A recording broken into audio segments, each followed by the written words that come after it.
हे मित्रा मराठा आरक्षणासाठी आपण ही लढाई सुरू केली. मराठा आरक्षणाची लढाई आता अंतिम टप्प्यात. पूरी फ्रेम खराब केली. मराठा समाज या आरक्षणासाठी 40 वर्षापासून झुंज देतो. मराठ्यांनी लढे उभा केले आणि ते विजयाच्या जवळ आले की विजय आपल्याला हुलकाने देऊन जातो. काय घडत होतं माहित नाही, परंतु जवळ आलेला विजय जात होता. पोरं मात्र त्या आरक्षणाकडे डोळे लावून बसले होते. आज आरक्षण मिळेल, उद्या मिळेल असं म्हणता म्हणता 4 ते 5 पिढ्या बर्बाद झाल्या.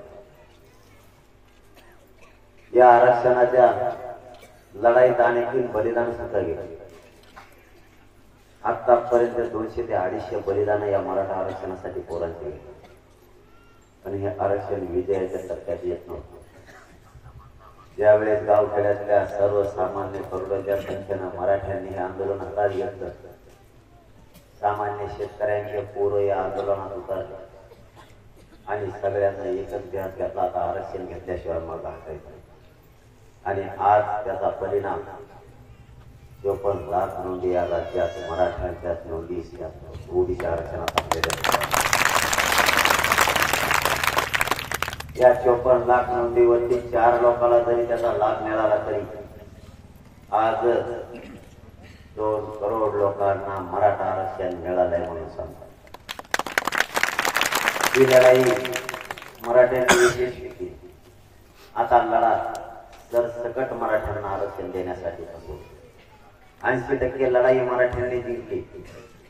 आता थोडी राहील ती आपल्याला जिंकायची. म्हणून आपण पुन्हा गावोगावी जाऊन मराठ्यांना जागा करायचं ठरवलं. जागा करण्याचं कारण तुम्ही जागेच येते,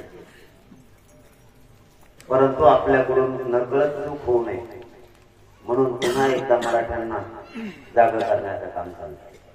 कारण विजय जवळ आला, आपण थोडं दूर जातो. मिळाल्या जमा हे विजय असं समजून नेमका दगाफटका होता. म्हणून आता मात्र दगाफटका नाही होऊ दे. पहिल्या दिवशी ज्या ताकदीनं आपण एकत्र होतो त्याच ताकदीनं आपल्याला आरक्षण मिळेपर्यंत त्याच ताकदीनं एकजूट राहायचंय. म्हणून पुन्हा एकदा आपण गावागावात फिरून मराठ्यांना जागा करायचं सुरुवात करायची. आपल्या गैरसमज संभ्रम निर्माण नाही होऊ दे. कारण आपल्या पोरांना वाचवायला कोणी नाही. आपले पोरं आपल्यालाच वाचवावे लागणार. कारण इथं घराघरातल्या मराठ्यांच्या पोरांच्या आयुष्याचा प्रश्न, इथं महाराष्ट्रातल्या 5 ते 6 करोड मराठ्यांच्या पोरांचा प्रश्न. इथं ना तुमचा फायदा आहे ना माझा. इथं महाराष्ट्रातल्या घराघरातल्या मराठ्यांचा फायदा आहे. म्हणून आपल्याला एकजुटीनं लढायचं आहे. इथं जर कोणाचा एक जणाचं हित असतं तर तुम्ही नसते आले तरी चालला असता. परंतु इथं महाराष्ट्रातल्या सगळ्यांच पोरांचा हित आहे म्हणून आपल्याला एक जीवानं सगळ्याला लढायचं.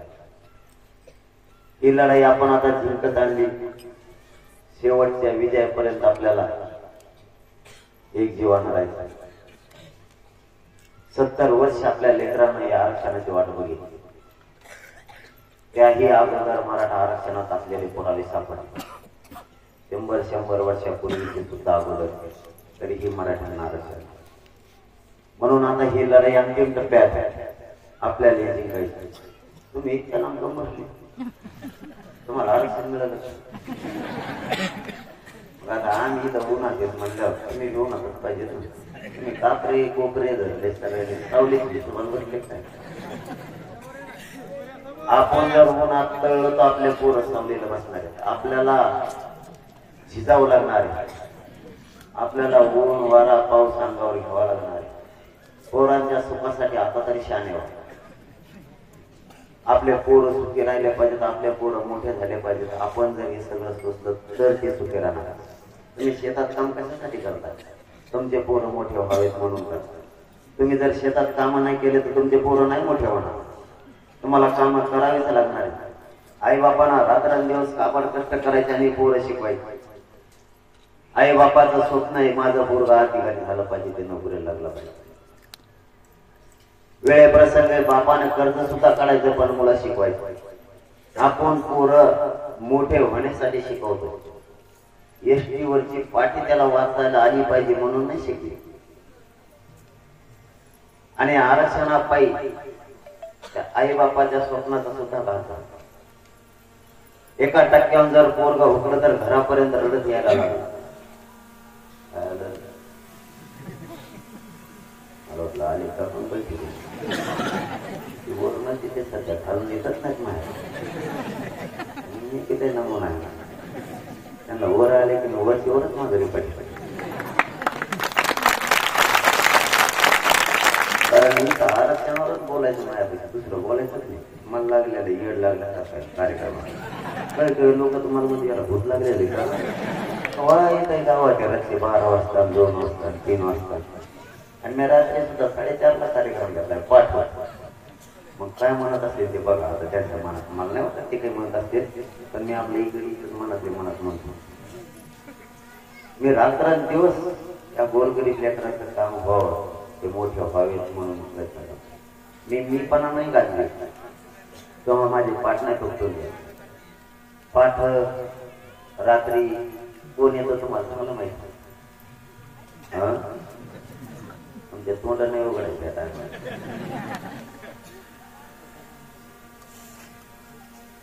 की पाठ रात्री राजकारणी लोक हे लांब दोन टिकले आमच्या कधी आज रात्र थांबलो.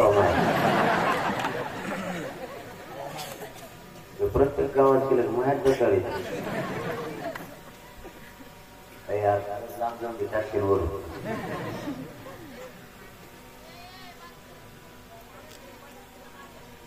गेलं ना. मला सुद्धा खाली बोलायचं मग माझ्या जातं ध्यानातून असं मध्ये काय आलं. मी काय कॅम्प्युटर नाही सुरू केलं ते लगेच केसी टाकलं सुरू आहे. फक्त ध्यानात थोडीच नाही राहत. पाठ आणि रात्री हे राजकारणी लोक आहेत त्यांच्या स्वार्थासाठी. ते तुमच्या दाराच्या कड्या वाजणार, तुम्हाला उठविणार आणि मोठं होणार. त्यांच्याबद्दल आपलं दुमत काय नाही. तुमच्या पोरांसाठी कोण हा आपला पुढचा प्रश्न. त्याचे पोरं शिकले त्याच्या परदेशात सुद्धा गेले. त्याला आपल्या बापदाद्यांनी पिढ्यांना फार मोठे केलं. त्याचे पॉम्पलेट चिटका सुद्धा आपला बापदादा. कधी काही आपल्या मदतीला येईल म्हणून आपल्या बापदाद्या मराठ्यांनी यांना 70 वर्षापासून जेवढे पक्ष झाले त्या पक्षातल्या सगळ्या नेत्याला मोठे केले. त्यातला एकही नेता आज आपल्या मराठ्याच्या पोराच्या बाजूने उभा राहायला तयार आहे एक सुद्धा. मग यांना मोठं कशासाठी केलं. थोडस कधीतरी मागं वळून बघायचं शिका मराठ्याला. आपल्या पाठीशी कोणीच नाही. आपली लढाई आपल्या पोरांसाठी आपल्यालाच लढावी लागणार आहे आणि आपले पोर आपल्यालाच मोठे करावे लागणार आहे. या आरक्षणातून मराठ्यांच्या घराघरातले पोर मोठे होणार आहेत हे लक्षात असलं. इथं रातपाठ मी याच्यासाठी करतोय माझ्या गोरगरीब लेकरांच्या डोळ्यात आणि चेहऱ्यावर. जालना जिल्ह्यातलं एकच प्रमाण नोंद अशी की ते एका नोंदीवरती 70 जणांना लाभ मिळाला. म्हणजे जर एकाची नोंद सापडली तर त्याच्या दुसऱ्याला त्याच्या पुतण्याला त्याच्या आत्यांना सगळ्यांना लाभ मिळतो. सगळ्या परिवाराला. एक तर परभणीची माता माऊली आली होती तिच्या एका नोंदीवर 168 लोकांना लाभ मिळाला तिच्या परिवाराला. आपण इतकं धरायचंच नाही. एका नोंदीवर 54 लाख नोंदी मिळालं. एका नोंदीवर 4 जणांना जरी लाभ मिळाला तरी आजच 2 कोटी मराठ्यांच्या गोरगरिबाच्या लेकरांचं आयुष्याचं कल्याण झालं.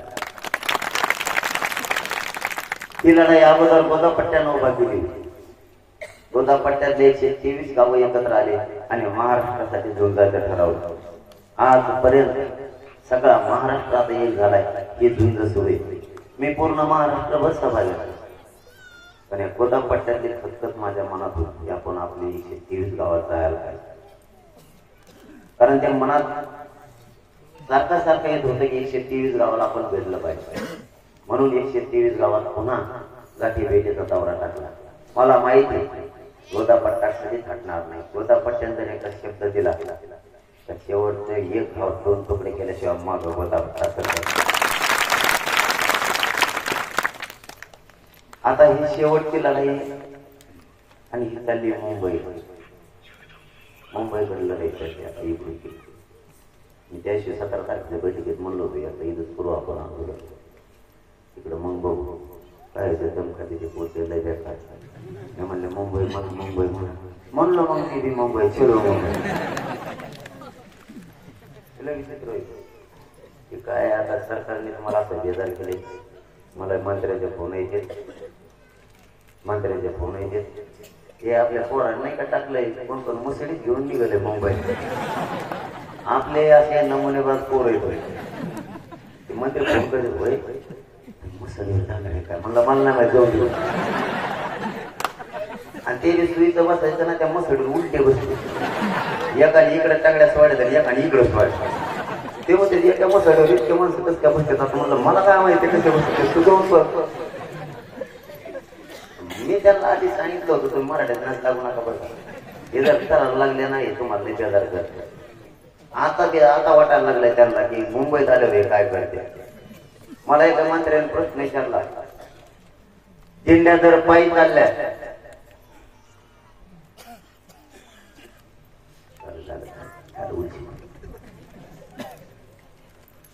दिंड्या जर पायी चालल्या तर गावात थांबायच्या तुम्ही डोंगरात पण थांबायला लागला. म्हणलं आम्ही डोंगर सोडून गेल्यावर मग बघतो पण थांबले.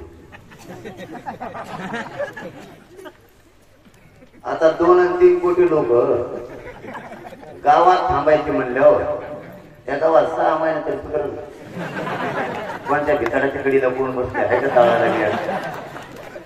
आणि ती म्हणजे मग त्याच डोंगरात मुक्काम म्हणलं मग कशासाठी. आणि मग तुम्हाला काय सांगितलं आम्ही आम्हाला भाकरी देऊ नका पाणी देऊ नका पण तेवढी व्यवस्था करा. कशाला सांगितलं मग मुंबईत. आणि ते म्हणले तुम्ही डोंगरात बसत म्हणलं मुंबईत कसं मला कळत असतं. मग ते म्हणले आम्ही 4000 टॉयलेटची व्यवस्था केली मुंबईत. आणि म्हणलं आम्ही 2-3 कोटी येणार आहे 4000 काढू. आणि मराठीचे पोटे इतके बेकार आहेत. आणि 4000 जर एक जाऊन बसलं ते जर 2-3 घंटे बाहेरच नाही आलं बाकी त्याला काय करायचं. त्याच्यात जे म्हणतात परत आम्हाला मंत्री कसे झोपत ती गादी बघायची. आणि त्या काचा जर त्याच्या गादी सापडी तर मग काय काय म्हणते इमानात बघायचं. मग काय पंखावर बसतो का बनवतो येले त्यांचे मंत्र बंद पाडले तर मग मंत्र बंद पडले. मला असं टेन्शन आलंय. मला वाटतं मी मुंबईच्या आधी माया आधी मुंबई फोन करते का करून मी इकडे तर ठोका काही आधीच तयाऱ्या चालल्या. ते मध्ये डिझेल बंद झालं. आता 2-3 दिवस झालं ना पोरांना लगेच शक्कल लगेल. हे म्हणले समजा आपण मुंबईत गेलो आणि आंतरवाडीत त्यांनी एकदा नेट बंद केलं आपला तसं जर डिझेल बंद केलं तर मग कशाने जायचं. मराठीत त्यांचे पुढे 4 पावलं निघाले. ते सौरला काय असतं ते सौर ऊर्जेच्याच प्लेटा बसल्यात बोल. ते म्हणले गाडी बिना डिझेलचीच पळणार म्हणजे आपल्या. त्याने जर गॅस बंद केला तर डोक्यावर सरपणाच्या मुळ्यात टाकल्यात काही पोहण्यात मुळ्यात घेऊन निघून म्हणजे सरपणाचा. म्हणजे मराठी कशानेच कमी पडायला तयार नाही. मी सरकारला सांगितलं होतं तुम्ही शहाणपणाची भूमिका घ्या. मराठीचे लोक खूप कल्पले ते आरक्षणासाठी. यांच्या पोरांचे वाटोळे झाले या आरक्षणामुळे. तुम्ही द्या त्यांच्या हक्काचं आहे. कोणाचं आम्ही घेत नाही कोणाचंच घेत नाही. तुम्हाला सांगू ओबीसी आरक्षणात धनगर बांधवाच्या आणि ओबीसी बांधवाच्या आरक्षणाला आपल्यामुळे धक्का लागत नाही. कारण तो वेगळा प्रवर्ग आहे. एकटाच आरक्षण का तो येवल्याची येडपट्टी वेळ म्हणतो ते माझ्या एकट्याच मागा लागला. काय बोलतो रे मग पण बंद करतो कधी सणा नाही सणा त्याला काही पावसाळ्याहून करता बळायला 2-4 दिवस झालं बोला ना. इतकं पागलपणा. अरे आपण मंत्री आहे. आपण कायद्याची मर्यादा पाळली पाहिजे. आपण जातीवाद नाही केला पाहिजे. इकडं आला आणि इकडे येऊन म्हणतो कोयते कोराडी काठ्या पायतू. मग हा मी लय छान आहे का महापायवाड्याची बोलतो. आणखीन नाही आला या म्हणलं पायवाडाला एवढं सोपं का नाही. आगे मोळ सोडीन का तुला हे मराठीत हे कुंकरू घुसून पण बाहेर नाही तुला कळत नाही का. आंबडला आलं एक दिवस मला म्हणते ते 5वी शिकले. काय सांगावं मला. आता मी 5वी शिकलेलो आहे पण तुला माहिती सरकारने 3 दिवस लागतात मी किती शिकलेलं आहे बघा. 3 ते म्हणले सगळ्या प्रश्नाचं उत्तर देते 12वी शिकलेलंच नाही म्हणजे जास्त शिकलेली. 3 दिवस बेजार होतो आणि हे म्हणते 5वी शिकले. बरं मी 5वी शिकल्या जाऊ तो आहे मान्य नाही. मी 5वी शिकलेला असून आरक्षण निर्णयाच्या टप्प्यात आणलं की नाही आणलं.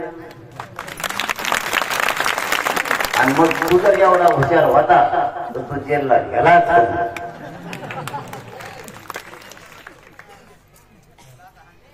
तिथं जातो बाबाच मागा लागलं पुढं सारखा थोडं बाबाच मागा लागलं पहिल्यापासून झालं चाललं म्हणून म्हणतो मी एकदा ऐकलं 2दा ऐकलं 3दा ऐकलं मग असं तरी पुढील कार्यक्रम म्हणजे पोखरातला कार्यक्रमच बंद व्हायला पोरावर सारखा बाबा. त्याला नाही सांगितलं तू गोरगरिबाचा खात जाऊ नको मग जेलला जायची वेळ. तो गोरगरिबाचा खातून जातो. त्याला फक्त समजलंय मायबाप मराठा समाज ओबीसी आरक्षणात गेला हे त्याला पक्क कळालं म्हणून ते जातीवाद करायला. परंतु ओबीसी बांधव इतका हुशार आहे त्याने ओळखलं किंवा राजकारणी माणूस किंवा याचा स्वार्थ सोडून बोलू शकत नाही. याच्या फायद्यासाठी जो आपल्याला भांडण लावायला लागलाय. जर मराठ्यांच्या शासकीय नोंदी सापडल्या असतील तर मराठ्यांना आरक्षण दिलं पाहिजे या मतावर गावखेड्यातला ओबीसी बांधव तापवाने मराठ्यांना गोरगरिबांना आरक्षण दिलं पाहिजे कारण त्यांच्या नोंदी सापडल्या. आपल्या नेत्यांना आता तर गप्प बसावं असं सामान्य ओबीसी बांधवांचं म्हणणं आहे. आपलं गावखेड्यातल्या ओबीसी बांधवात आणि सामान्य मराठा बांधवात इतकं प्रेम आहे. आताही आजही लग्न जर असल्या ना एका पंक्तीत वाढायचं दोघं व्यस्त ओबीसी पण आणि मराठा आहेत का नाही. तुमच्याकडनं वाढी मग काहीतरी मनानं ते बसला. जर एखाद्याची मोटर जळाली तर मराठ्याचा असं जेव्हा ओबीसी असतो तेव्हा म्हणतो कुठलं पीक जळून नको देऊ ते मग आपली मोटर सुरू कर आणि तो पिकाला पाणी. इतकं प्रेम आहे एकमेकावर. आपण घराची चावी कोणाकडेच देत नाही कोणाकडेच आपल्या घरातल्या माणसाकडे सुद्धा लवकर देत नाही. परंतु जर यांना शेताकडे जायचं असलं पोरं जर शाळेत गेलेले असले तर आपले माणसं शेजाऱ्याजवळ चावी ठेवतात. मग तो ओबीसीचा असला तरी आणि त्याला सांगतात पोरं आल्यावर त्याला चावी देईल. इतका विश्वास आजताही गावखेड्यात. ओबीसी बांधव आणि मराठा बांधव जर पुढे लग्नात चालले ना मोटरसायकलवर आजताही 50-50 पेट्रोल दोघं टाकी त्या गाडी पण लग्नात जर त्याने जर आजच्या अपारला उद्या ते पाहिजे आणि त्याने पाहिजे आज घेऊ पाहिजे. आणि जर त्याने आजच्या अपाजीला उद्या जरी त्यांनी नाही पाहिजे तर कथा कच घोडेला विजय त्या कारणाला. इतकं प्रेम आहे त्यांचं एकमेकावर. मग तू एक दिवसात आला ना आमचं वाटोळ काम करायला. आमच्यात ओबीसी बांधवात आणि मराठ्यात तू कशामुळं नाराजी पसरायला लागला आणि आमचा दुरावा निर्माण करायला लागला. ओबीसी बांधवांनी हे सुद्धा समजून घेणं खूप गरजेचं आहे.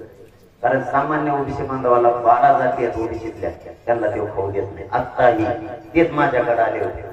त्यांनी सांगितलं 12 बलुतेदार आम्हाला खाऊ देत नाही. आमचा वेगळा प्रवर्ग करायचा आहे. तुम्ही आम्हाला पाठिंबा द्या. आपण त्याला पाठिंबा पण देतो. धनगर बांधवांचं आरक्षण हे यांची विजयंती म्हणलं जायचं आणि त्यांना पुढं घालायचं काम करतो. त्याच्या डोक्यातच आहे नाही. मराठा एकटाच 50-55% आमचं कुणीच नाही करू शकत. एवढी ताकद आमच्या राहत्या फक्त आम्हाला वाद नाही करायचा. आणि मराठ्यांना माझ्या हात जोडून ओबीसी बांधवांनी मराठ्यांच्या अंगावर यायचं नाही. मराठ्यांनी सुद्धा ओबीसीच्या अंगावर जायचं आहे. कारण आपल्याला इथं प्रेमाने एकमेकाच्या आपण एकमेकाच्या गावात बांधावरती राहतोय. आपण त्याचं ऐकून आपण एकमेकाच्या अंगावर नाही जायचं. त्याला यामध्ये आलो मी त्याला काय तुम्ही त्याची काळजी करू नका. त्याला नीटच करतो मी आता आला तो धोरणाची नादे लागतो नाही असं सलागा अंदाज बघू झाली कसे काही तर आपण माझ्याकडे मंत्री सुद्धा येत नाही बसायचे. खरं सांगतो मी खोटं सांगत नाही. मावशी होतो मला मंत्री सुद्धा माझ्याकडे येत नाही. काही जर तिकडं मानतरवाली द्यायचं ठरलं तुम्हाला टाइम आहे का बोलू गडबड चालायचं. फोन लावणार तर ते माझा वैयक्तिक कोणालाच फोन नसेल माझ्या वैयक्तिक कामाला. जर एकदा ठेवला ना तुम्ही म्हणता ते ऐका आरक्षण सोडून मी फोनच नाही लावला कोणाला. एक जणाला ते फोन लावलं ते होतं झोपी, त्यांनी झोपीतच फोन उचलला. म्हणलं उद्या त्याला बैठकीला यायचं का 12 वाजता बैठक. हे बोलत असं रागायसारखं हा म्हणून बोलत म्हणलं, पण म्हणलं ते नाव वाचेल का काय दिवसभर म्हणले काय हा कार्यक्रम म्हण हो.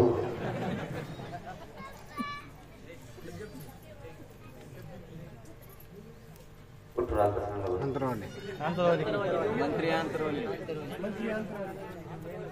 100% मुंबई तारखेला येणार मंत्र्यांची जर लिस्ट तयार झाली आंतरवालीत जायचे हे म्हणतात जा चर्चेला.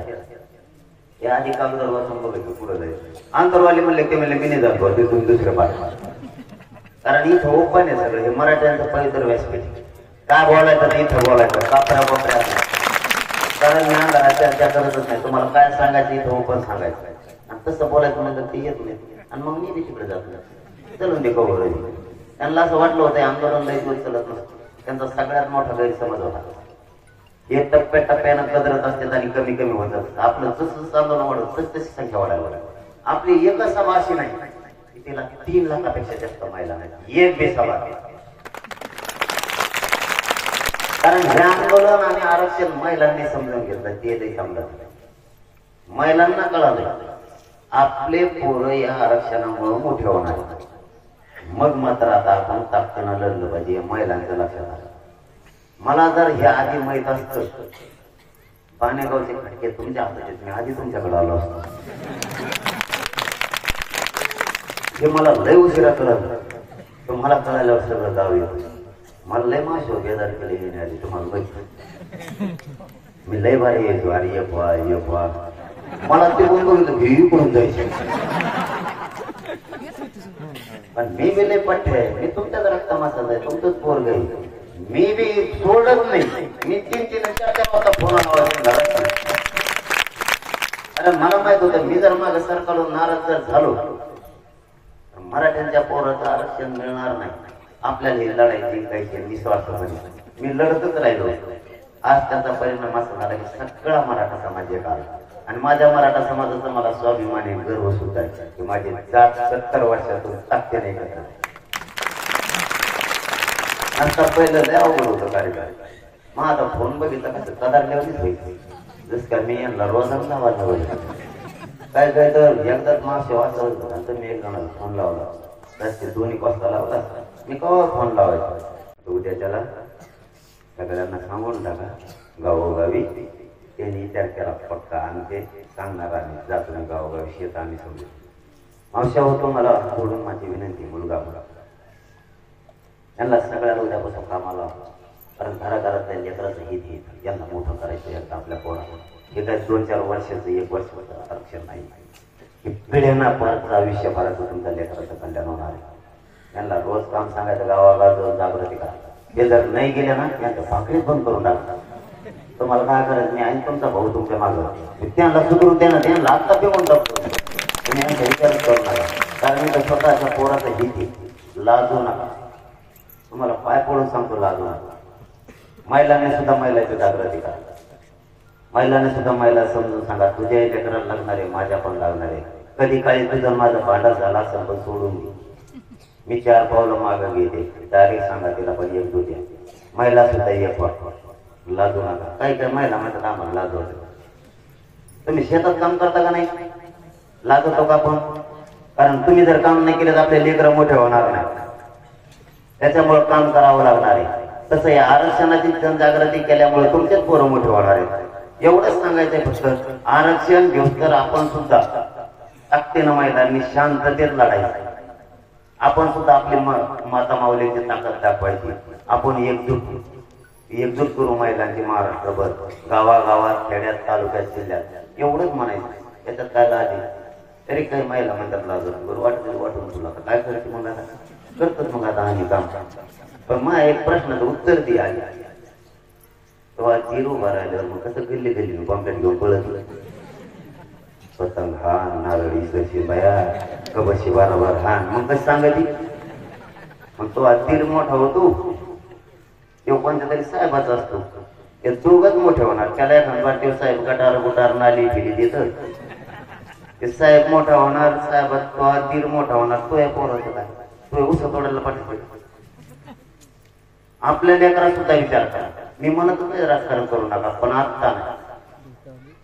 आधी आरक्षण, मग बाकीचा. श्रीमंत मराठ्यापासून गरीब मराठ्यापर्यंत सगळ्याला आरक्षण लागतं. सगळ्यांचा पैसा शिक्षणात वाचणारे, सगळ्यांचे पोरं आयुष दर्जाचे अधिकारी बनणारे. त्यामुळे सगळ्यांनाच आरक्षण पाहिजे. सध्या सगळ्यांनी सगळे कामं सोडायचे आणि 20 तारखेच्या निवेदनाला लागायचे. महिलांनी जास्त करून तुम्हाला 2 कामं सांगतो आणि आता मी थांबतो. 20 तारखेला आपले महाराष्ट्रातले करोडोच्या संख्येनं पोरं मुंबईकडे चालले.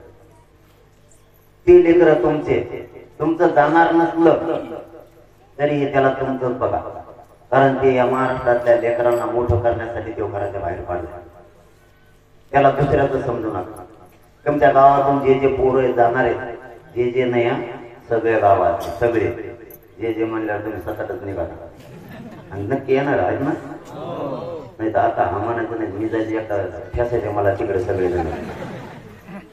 तुम्ही सगळेजण या बाणेगाव नगरीतून प्रचंड संख्येनं मराठी बाहेर पडा. कारण ही संधी आपल्याला आरक्षण मिळवून द्यायची आपल्या पोराला. ही आरपारचं आंदोलन आहे मुंबईत. त्यामुळे जास्तीत जास्त संख्येनं तुम्ही या. आणि तुमच्या ज्या गाड्या त्या लावल्या जाणार आहेत, जे ट्रॅक्टर काय असतील तुमचे सगळे जेवढे वाहन आहेत तेवढे, त्याचा सगळा खर्च गावकऱ्यांना उचलायचा. कोणाला काय मागायचं, आपला खर्च आपल्याच गावकऱ्यांना उचलायचा. पोरग कोणाचं जाऊ, माणसं कोणतेही जाऊ, सगळ्या गावकऱ्यांनी एक जीवाणू ते खर्च उचलायचा. आपण एखाद्याला वाटर लावायला चाललोत ना, 1-1 किलो 2-2 किलो जरी आपण त्याला कोरडं खायला दिलं ना, आपलं लेकरू म्हणून दुसऱ्याच तरी असलं 2-4 महिने पुरत द्या. सगळ्यांनी त्याच्या गाडीत टाका. आणि वाटा लावायला जर सगळे आला ना गाव, तर त्याला वाटतं माझा मायबाप समाज माझ्या पाठीशी ते आणखीन टाकते लढत. हिंदीचं मत जमलं नाही, इंग्लिशचं मत आणखी पण नाही. ते म्हटलं मग आता पैसे जमतात नाही म्हणून आरक्षण द्यावं लागलं. म्हणलं मग तसंच. कारण मी या जातीसाठी काम करायला निघाले. मी माझं पूर्ण आयुष्य या समाजासाठी अर्पण केले आणि त्या समाजाला मागाप मानलं. त्या समाजाची गद्दारी करणारी पैदास माझी नाही. मी या समाजाची गद्दारी करतो, रात्रंदिवस लढतोय. त्यांनी मला शत्रू मानायला सुरू केलं. तुम्हाला माहित नसतं, सरकार मला शत्रू मानायला लागलं. आणि मी तरी काय चूक केली? मी माझ्या गोरगरीब मराठ्यांच्या पोराला आरक्षण मिळालं पाहिजे, ते पोरं मोठे झाले पाहिजेत यासाठी संघर्ष करतो. मराठ्यांना आरक्षण त्याच्या हक्काचं मिळालं पाहिजे ही मागणी मी करतो. मी काय चूक केली? माझ्या गोरगरिबांच्या पोरं 1% जर हुकले तर आत्महत्या करायला लागले, त्यासाठी आम्हाला आरक्षण पाहिजे ही मागणी मी केली. मी काय चूक केली? मी माझ्या मराठ्यांच्या पोरं मोठे झालेच पाहिजे त्यासाठी मी जीवाची बाजी लावून लढणार. वेळेप्रसंगी मरण आलं तरी पत्करण पण मागे हटणार नाही ही भूमिका मी सरकार समोर मांडली. मी काय चूक केली? आणि तुम्ही जर मी माझ्या मराठा समाज मोठं व्हावं म्हणून मी जर मागणी केली असली आणि म्हणून तुम्ही जर मला शत्रू समजणार असला तर मी तुम्हाला मोजीत बी नाही, किनीत बी नाही. तुला काय करायचं त्याचा मी मागे सरकार. कारण माझी भूमिका माझ्या समाजाशी माझी प्रामाणिक आहे. माझा समाज मोठा झाला पाहिजे ही माझी भूमिका. त्या भूमिकेपासून मी बाजूला जाऊ शकत. तुम्हाला माझी आता जाता जाता एक विनंती, तुम्ही एकजूट अशीच जिवंत राहू, ही मोडू देऊ नका. राजकारणाचे मतभेद होऊ देऊ नका. तुम्हाला राजकारण करायचं तर तुम्ही बिनधास्त करा, पण आता नाही. आरक्षण मिळालं, आता राजकारणी निश्चित करणे सगळे बाजू. सध्या स्वतःच्या पोरं डोळ्यासमोर ठेवा आणि पोरग मोठं झालं पाहिजे आणि ते आरक्षणातून होणार आहे त्याच्यासाठी काम करा. मावशा हो, तुम्हाला एक काम सांगतो तेवढं करा. उद्या सकाळपासून यांना काम लावायचं तुम्ही, ते तुमच्या हातात आहे. मला चांगलं माहिती. त्यांना उद्यापासून सांगायचं तुम्ही शेतात यायचं नाही. तुम्ही शेत आम्ही सांभाळतो. तुम्ही गावोगावी जायचं आणि मराठा समाज जागा करायचा. 20 तारखेला मुंबईला चला. कारण आता ही आरपारची लढाई मुंबईची. आम्ही जाणार, येताना आरक्षणच घेऊन येणार, त्याशिवाय मोकळ्या माघारी येत नाही. तुम्ही फक्त यांना काम लावा. रोज सकाळी उठलं यांना सांगायचं गावोगावी जाऊन शेकडो गावं जागे का घराघरात जाऊन मराठ्याला उठा. काय ते फॅन माझी सुटलं बिवाड हातातच घेऊन त्यासाठी. त्यामुळे मला कदारलंय सरकार. हा मला मग सांगितलं, सांगितलं सगळ्या महाराष्ट्रात होईल. थांबा जरा आरक्षण सुद्धा असंच झालंय बघ, असंच लक्षात आरक्षण जवळजवळ येऊन लक्षात द्या. मी तिकडं बघा ना ती इकडं बघा ना, दोघांच्या मध्ये तसंच राहिले. असा कार्यक्रम झालेला आहे सध्या. पण मी असा निभार लागलो त्यांना, ते मला कदारलेच. ते पहिल्यांदा विचार करायचा मी असं कसला का नाही दिसत. त्याच्यामुळं ते म्हणायचे याला आत्ता भिंगून टाकू आपण, चला 4-5 मंत्री यायचे मातंबर विमानानेच यायचे. ते म्हणायचे चला याला आत्ता भिंगून टाकू आपण सगळे. कारण ते मी कसला पण दिसतं त्या हिशोबाने ते म्हणत होते. त्यांची काही चूक नाही, मला किती बाऱ्या मोजतो मी 35च किलो भरवतो. ते त्या हिशोबाने मी बी दिसतो मी बँड मध्ये खुळखुळे वाजवणार असल्यामुळे. जेव्हा माझ्या टक्क्यात आले का अर ते म्हणले हे बेकार आहे. अरे तुम्ही ते वेळेला बघत असताना तुमच्या गावात ते आहे का नाही, अरे तुम्ही काहीच म्हणणार ना, तुमचं ध्यान आहे का नाही माझ्यावर. माझ्या कशाला आला टप्प्यात आला का वाजवतो मी त्यांना, सोडीतच नाही. मी जवळ येऊ तरी म्हणतो त्यांना, जवळ आला त्यांना वाटतं फुटत का करू. जवळ आला मी असा काना बोलवतो, ते बोलणार तुम्ही ऐकत असता बघत असला टीव्ही आपला टक्का तसं असतं. मावशी होतो माझे एक कान, उद्या सकाळपासून यांना कामाला लावा. कारण मागं बसले लेकर आहेत नाही शाळातले, यांचं भविष्य तुमच्या हातात. यांना मोठं करायचं असलं तुम्हाला आता जाणं लागलं. आणि आपण जेवण करतोवरच आपल्याला आरक्षण द्यायचं. आपण हायतवरच मराठीच्या पोराला आयुष्याचं आरक्षण द्यायचं. आपण नसताना आपल्या पोरांच्या पाठीमागे खूप हाल होऊ शकते हे लक्षात राहू. मी तुमचा मुलगा म्हणून तुम्हाला सांगतो, मी असं नसन मला माहित नाही. कारण मी लढताना माझ्या समाजासाठी मरायचा सुद्धा विचार करत. मी असं नसेल तुमच्यात मला माहित नाही, पण मी आरक्षण दिल्याशिवाय मरणार नाही याची मला खात्री आहे. पण जर माझ्या जीवाचं काही झालं तर विचार करू देऊ नका आणि मराठ्यांची एक जण फोटो देऊ नका, हे तुम्हाला माझं सांगतो. हा विचार काय झालं का तुमचं?